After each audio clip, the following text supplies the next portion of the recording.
Socialism promises prosperity, but it delivers poverty. Socialism promises unity, but it delivers hatred and it delivers division. Socialism promises a better future, but it always returns to the darkest chapters of the past. That never fails. It always happens. Socialism is a sad and discredited ideology rooted in the total ignorance of history and human nature, which is why socialism eventually must always give rise to tyranny, which it does.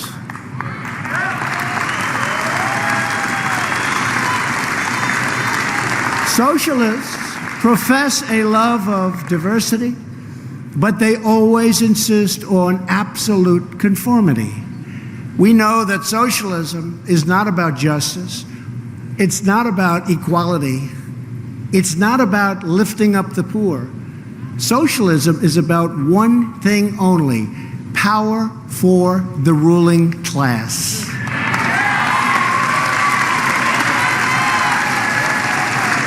And the more power they get, the more they crave. They want to run healthcare, run transportation and finance, run energy, education, run everything. They want the power to decide who wins and who loses, who's up and who's down, what's true and what's false, and even who lives and who dies.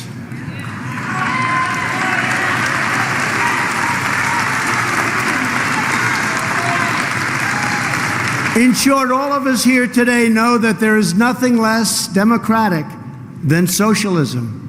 Everywhere and anywhere it appears, socialism advances under the banner of progress, but in the end it delivers only corruption, exploitation, and decay. With us today is David Smolansky.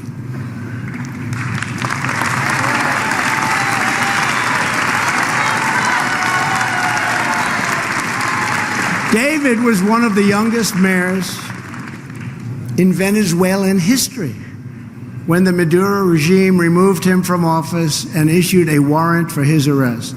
David fled into Venezuela's treacherous southern jungle. Eventually, David reached Brazil, where he was welcomed with open arms. Today, David lives in exile in the United States, where he continues to speak up for the Venezuelan people. Sadly, David is the third generation of his family to flee the agony of socialism and communism. David's grandparents fled the Soviet Union in 1927, and his father fled communist Cuba in 1970. As David said, the difference I want to have for my father and my grandfather is to go back to my country. My grandparents never went back to Kiev. My father has not been back to Havana. I hope I can soon return to Venezuela. I think that will happen, David.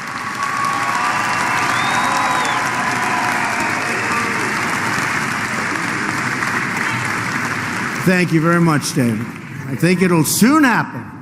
Your courage, David, is an inspiration. And not only David, many of the people in this room, you've been through much, but you see it coming to the end. You see it really coming to an end for the first time. For the first time, you're seeing it. Because the United States, a true great nation, is behind you.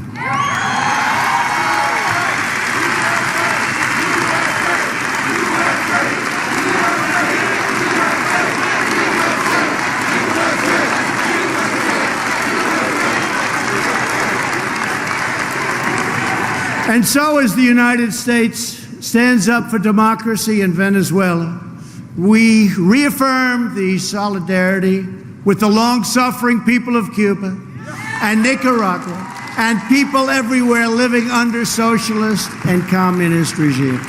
And to those who would try to impose socialism on the United States, we again deliver a very simple message. America will never be a socialist country.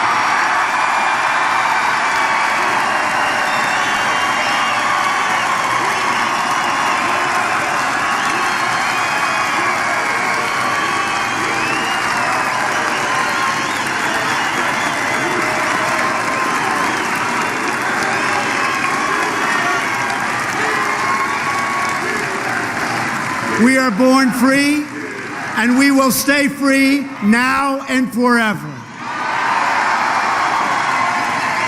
We know what freedom can do in Venezuela because we have seen that future right here in Doral. We know what freedom can do in Cuba because we have seen that future right here in Miami. We know what freedom can do in Nicaragua because we have seen that future in Sweetwater.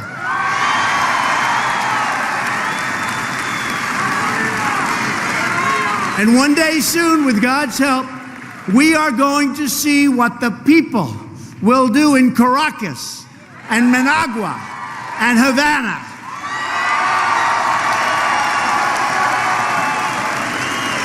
And when Venezuela is free, and Cuba is free, and Nicaragua is free, this will become the first free hemisphere in all of human history.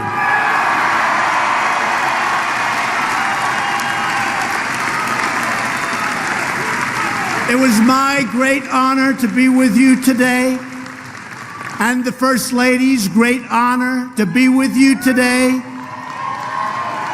We are winning. We are winning on every front. Thank you. God bless you. God bless the people of Venezuela. God bless the people of Cuba. God bless the people of Nicaragua. And God bless the United States of America. Thank you very much.